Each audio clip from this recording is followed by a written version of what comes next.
Realme launch করে দিয়েছে তাদের নোট সিরিজের সর্বপ্রথম phone Realme Note 50। Note series নামটা শুনলে আমরা মনে করি এটা হয়তো মিড রেঞ্জ বা হাই মিড রেঞ্জ বাজেটের কোনো ফোন হবে, বাট Realme বাংলাদেশ মার্কেটে তাদের নোট সিরিজের প্রথম ফোন একদম এন্ট্রি লেভেলে নিয়ে এসেছে। এই ফোনটা দুইটা ভেরিয়েন্টে লঞ্চ হয়েছে, 464 এবং 4128। 464 ভেরিয়েন্টের দাম রাখা হয়েছে 10,999 টাকা, আর 4128 ভেরিয়েন্টের দাম রাখা হয়েছে 11,999 টাকা।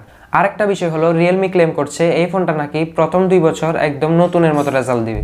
বেশিরভাগ ফোনে লক্ষ্য করবেন 3-4 বছর পার হয়ে গেলে ফোনটা স্লো হয়ে যায়, তো Realme ক্লেম করছে তাদের এই ফোনটা নাকি প্রথম 4 বছর একদম নতুনের মতো রেজাল্ট দিবে। এরকম হবে বলে আমার মনে হয় না, আর হলে তো ভালোই। প্রথমে ডিজাইন দিয়েই শুরু করা যাক। স্মার্টফোনটা প্লাস্টিক বিল্ড, বডি ফ্রেম এবং রিয়ার প্যানেল প্লাস্টিকের আর কি। আউটলুকের কথা বলতে গেলে Realmeর এই ডিজাইনটা এবং কালারটা খুবই কমন হয়ে গেছে, তো Realme চাইলে এখানে আরেকটু নতুনত্ব আনতে পারতো। তবে Realme ফোনটাতে IP54 এর রেটিং দিয়েছে, যা অবশ্যই ভালো দিক। মানে টুকটাক ধুলাবালি বা ছিটে ফোটা পানি লাগলেও ফোনটার তেমন কিছু একটা হওয়ার পসিবিলিটি নেই। পোর্টস এন্ড বাটনের ক্ষেত্রে সব ধরনের পোর্টস এন্ড বাটন এখানে থাকলেও থাকছে না সেকেন্ডারি নয়েজ ক্যান্সেলেশন মাইক। বর্তমানে 10,000 টাকা প্লাস বাজেটের ফোনগুলোতে এই জিনিসটা দেওয়া উচিত বলে আমি মনে করি। ফোনটার রাইট সাইডে ভলিউম ব্লকার এবং পাওয়ার বাটন রয়েছে, যা মূলত ফিজিক্যাল ফিঙ্গারপ্রিন্ট হিসেবে কাজ করবে। ফিঙ্গারপ্রিন্ট মোটামুটি ফাস্ট অ্যান্ড অ্যাকুরেট।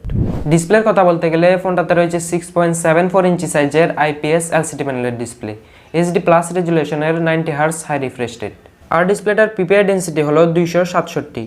এর পিক ব্রাইটনেস 560 নিটস, যা ইনডোরের জন্য একদমই ঠিকঠাক। আউটডোরে ব্যবহার করতে পারবেন, তবে একদম ডিরেক্ট সানলাইটে বা হার্শ লাইটিং কন্ডিশনে কিছুটা স্ট্রাগল করলেও চালানোর উপযোগী। ফোনটার চিন এবং বেজেলের কথা যদি বলি, এই প্রাইস পয়েন্টে আমার কাছে ঠিকঠাকই মনে হয়েছে।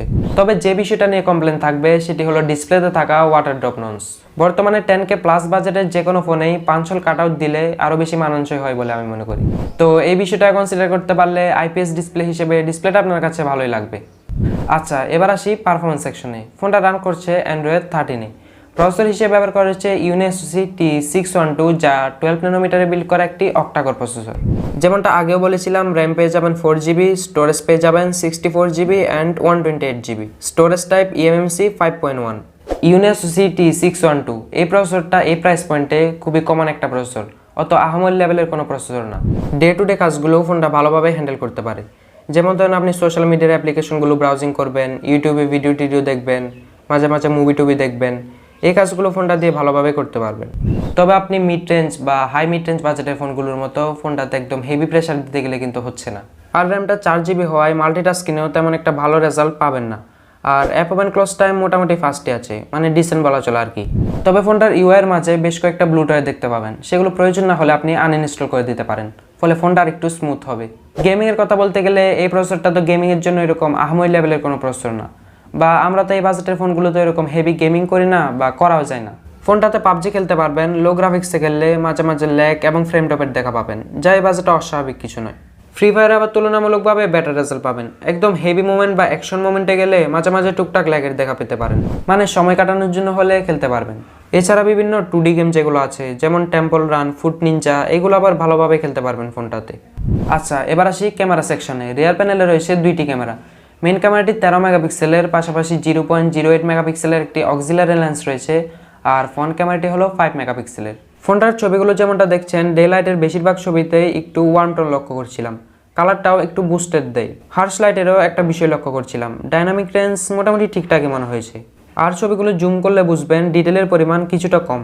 আর লো লাইটের ছবিগুলো একটু কন্ট্রাস্টই মনে হয়েছে, নয়েজ গ্রেনেরও দেখা পাওয়া যাচ্ছিল।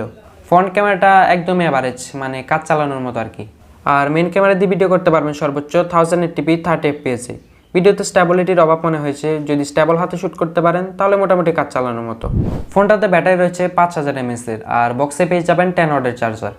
এই প্রাইস পয়েন্টে তারা 18 ওয়াটের চার্জার দিলেও পারতো। চার্জ হতে বেশ ভালোই সময় লাগবে, ব্যাটারি ব্যাকআপ আবার ভালো, নর্মাল ইউজে একদিন প্লাস টাইম ব্যাটারি ব্যাকআপ পেয়ে যাবেন এর থেকে।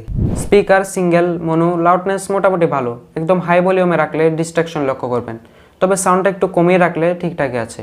গেমারদের প্রয়োজনীয় জিনিস জাইরোস্কোপ সেন্সরটাও এখানে উপস্থিত। তো এই ছিল Realme Note 50। ফোনটা বেশ কিছু জায়গায় ভালো করেছে, যেমন ধরেন এতে ওয়াটার রেটিং রয়েছে, তারপর ফোনটার বিল্ড কোয়ালিটি অনেক ভালো। আরেকটি ভালো দিক হচ্ছে ওই যে তারা এখানে 4 বছরের ফ্লুয়েন্সি প্রোটেকশনের ব্যাপারটা এখানে দিয়েছে।